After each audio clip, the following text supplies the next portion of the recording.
Assalamualaikum warahmatullahi wabarakatuh. Perkenalkan, nama saya Lavia Puspagraha, NPM 2275520, kelas 5A. Di sini saya akan mempresentasikan PT, yaitu akuntansi sektor publik. Akuntansi pemerintahan, di mana materinya itu adalah akuntansi pemerintahan dan siklus akuntansi daerah.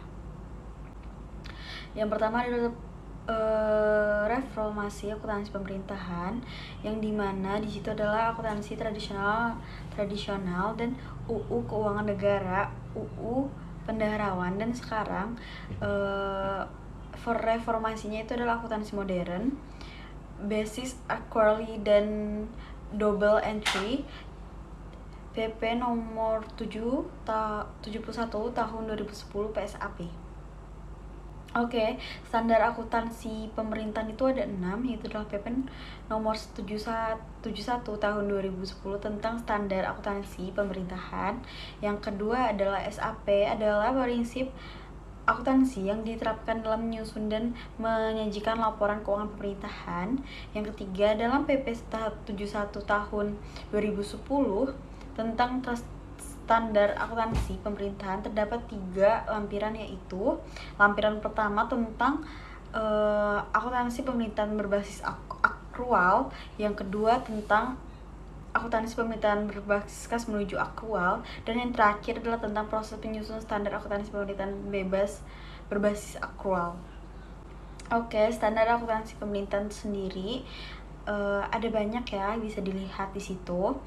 Yang pertama, kerangka konseptual akuntansi pemerintahan. Yang kedua, PSAP 01 sampai PSAP 012. Itu bisa dibaca sendiri, nanti saya kasih PPT-nya yang diterapkan. Setelah itu PPT-nya yang diterapkan. Setelah itu standar akuntansi pemerintahan juga dikembangkan oleh Komite Standar Akuntansi Pemerintahan SAP ya. Kerangka konseptual akuntansi pemerintahan adalah konsep dasar penyusunan dan pengembangan SAP. SAP merupakan acuan bagi KSAP, penyusunan laporan keuangan, pemeriksaan, dan penggunaan laporan keuangan dalam mencari pemecahan atas sesuatu masalah yang belum diatur dalam menyusun akuntansi. Investasi penyataan standar akuntansi pemerintahan yang selanjutnya disingkat PSAP adalah penjelasan, klarifikasi, dan uraian lebih lanjut atas PSAP. Oke, pengertian akuntansi pemerintahan sendiri yaitu adalah akuntansi pemerintahan adalah sebuah kegiatan jasa dalam rangka menyediakan informasi kuantitatif terutama bersifat keuangan dari entitas pemerintahan guna pengambilan keputusan ekonomi yang nalar dari pihak-pihak kepentingan atas berbagai alternatif tindakan. Dan sistem akuntansi pemerintahan merupakan serangkaian produk mulai dari pengumpulan dan pencatatan, ikhtiaran, dan pelaporan posisi keuangan dan operasi keuangan pemerintahan daerah. Oke, peran laporan keuangan daerah adalah akuntabilitas, manajemen, transparansi, keseimbangan generasi. Oke, yang selanjutnya adalah peranan laporan keuangan daerah menyediakan informasi yang relevan mengenai posisi keuangan dan seluruh transaksi yang dilakukan oleh pemerintah daerah selama satu periode pelaporan, dan membandingkan relasi pendapatan belanja dan anggaran yang telah ditetapkan, menilai kondisi keuangan, menilai efektivitas dan efisien pemerintahan daerah, dan membantu menentukan ketaatannya terhadap peraturan perundang-undangan. Oke, yang tidak penggunaan dan kebutuhan informasi. Yang pertama itu masyarakat, yang kedua itu wakil rakyat, yang ketiga itu pihak yang memberikan atau berperan dalam proses donasi, investasi, dan pinjaman, yang terakhir itu adalah pemerintah. Entitas akuntansi dan pelaporan. Entitas akuntansi yaitu unit pada pemerintahan yang mengelola anggaran, kekayaan, dan kewajiban, yang menyelenggarakan akuntansi dan menyajikan laporan keuangan. Entitas laporan itu bisa dibaca sendiri, merupakan unit pemerintahan yang terdiri dari satu atau lebih entitas, dan pemerintahan pusat, yang kedua pemerintahan daerah, yang ketiga masing-masing badan negara, yang keempat suatu organisasi di lingkungan pemerintahan. Oke, karakteristik kualitatif laporan keuangan. Yang pertama, relevan, andal, dapat dibandingkan, dan dapat dipahami.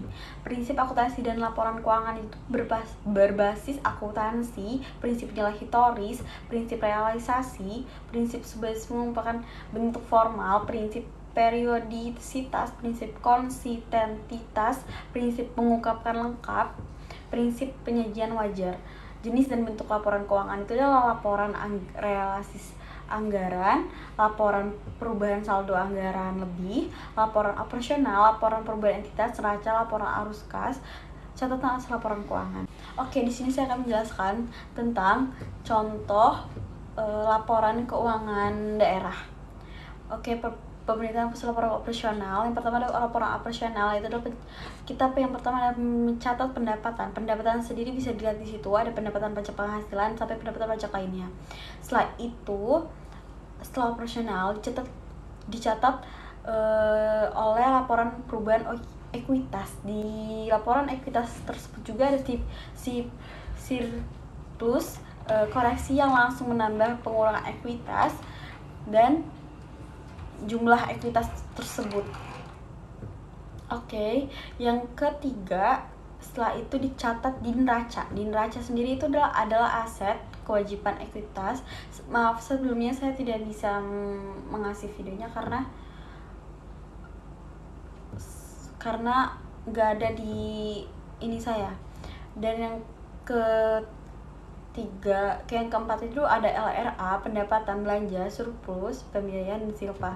Yang kelima yang terakhir adalah laporan perubahan SLA awal menggunakan SLA, silpa, SLA terakhir. Oke, sekian, terima kasih, saya akhiri. Wassalamualaikum warahmatullahi wabarakatuh.